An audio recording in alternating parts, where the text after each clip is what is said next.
Vamos fazer a volta de Jesus aqui, a volta de Jesus, cara. Volta de Jesus. Tá pegando fogo? Pegando, claro. Eu acho que o Jesus volta só por causa desse papo de graça. Só... Mas vamos lá, o cara faz uma metralhadora de perguntas aqui. Vixe. Pra você poder já mandar bala, quer ver? Ó? No final eles falam assim, estou confuso.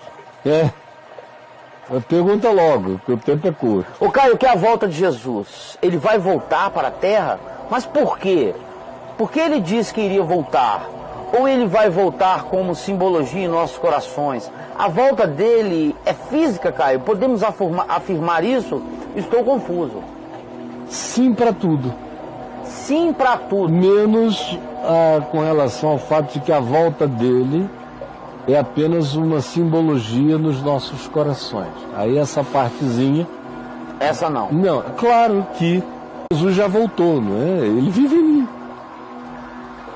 É por isso que eu não tenho nenhuma pressa da volta dele, porque ele me habita. E depois tem uma coisa, eu estou muito próximo da volta dele. Eu estou, não sei você. Kenneth deve estar um pouco mais longe do que eu. Gabiru deve estar um pouco mais longe da volta de Jesus do que eu. O Gabriel, que é um anjinho de 20 anos, está longe. Estatisticamente está mais longe da volta de Jesus do que eu. Mas eu tenho todos os sinais, inclusive físicos. A minha escatologia orgânica já demonstra que Jesus está voltando para mim.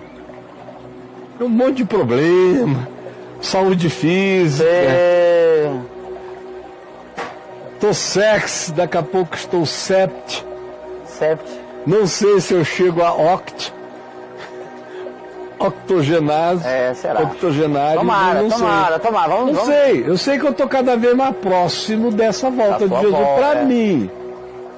Para mim, a bagaça deve continuar aqui um bocado, mas eu vou estar na boa. Sem falar que eu já estou numa ótima, porque ele vive em mim. Sim. Essa presença não é um ensino. Tem gente que diz assim, o Caio fala de Jesus, dessa coisa, assim, porque ele leu tanto o Novo Testamento e a Bíblia que está tudo na cabeça dele, então ele fala disso. Não, antes de eu ler o Novo Testamento, eu fui ler o Novo Testamento porque Jesus, que está vivo, entrou em mim. Primeiro foi Cristo em mim.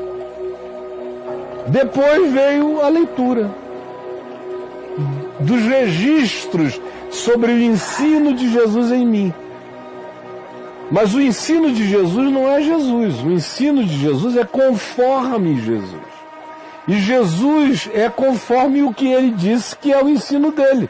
Porque ele não é esquizofrênico nem hipócrita. Então, eu sei quem é Jesus pelo ensino dele, mas Jesus não é o ensino dele. Jesus ressuscitou e está vivo.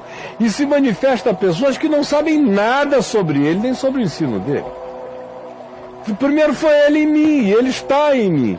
Porque ele está em mim, e o amor dele foi me gerando uma avidez por andar como ele, por aprender dele, ser como ele. Eu comecei a ler os evangelhos, o Novo Testamento e a Escritura como um todo.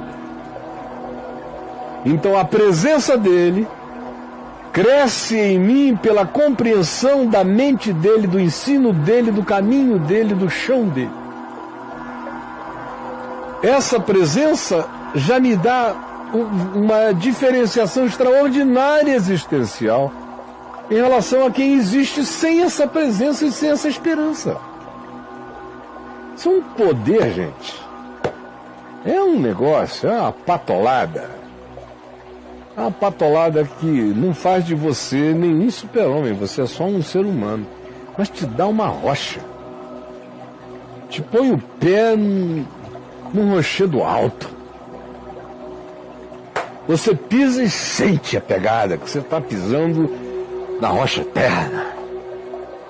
E quanto mais você cresce no entendimento que vem da Escritura, sendo compreendida a partir do Espírito de Cristo em mim, isso só vai em me enrijecendo, me fortalecendo, me dando a coragem de olhar para dentro da morte, atravessá-la e dizer, onde é que tu estás, ó morte?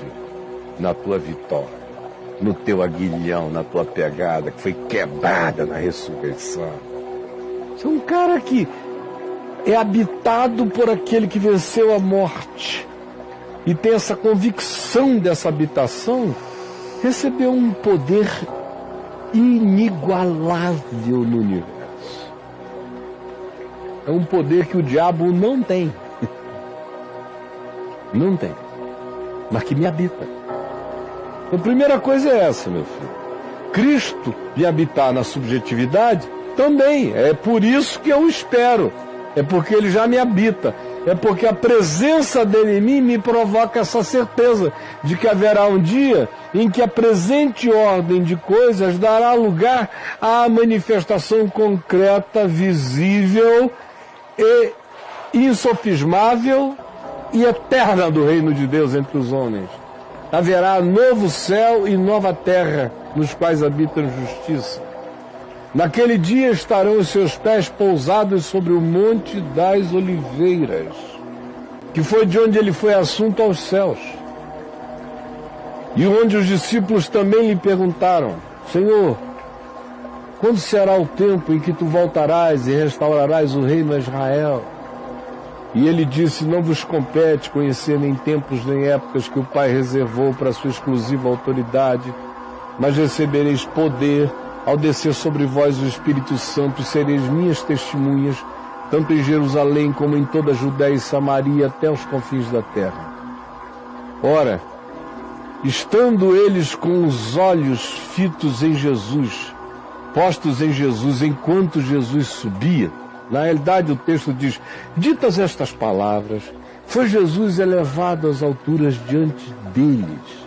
Eis que dois varões vestidos de branco, dois seres, se puseram ao lado deles, daquela multidão de discípulos do Monte das Oliveiras, vendo Jesus subir, e lhes disseram: homens da Galileia, por que estáis olhando para as alturas? Não é para lá que vocês têm que olhar, é para a vida aqui. Esse Jesus, que dentre vós foi levado aos céus, assunto aos céus, assim virá outra vez do modo como o viste subir. Pelo mesmo modo como o viste subir. Eles o viram no Monte das Oliveiras, no espaço-tempo, na história, com registros verificáveis, com testemunho ocular. Do mesmo modo ele virá, e o que se diz? E todo olho verá. Então, eu estou indo para Cristo a qualquer momento. Nesse sentido, a vinda de Jesus pode acontecer a qualquer momento para mim. Ele já me habita e eu estou tomado por essa presença. Mas também Ele, que virá para mim a qualquer momento e para você, e tem vindo para milhões e bilhões no curso da história, haverá um dia em que Ele virá para a humanidade toda e todo olho verá.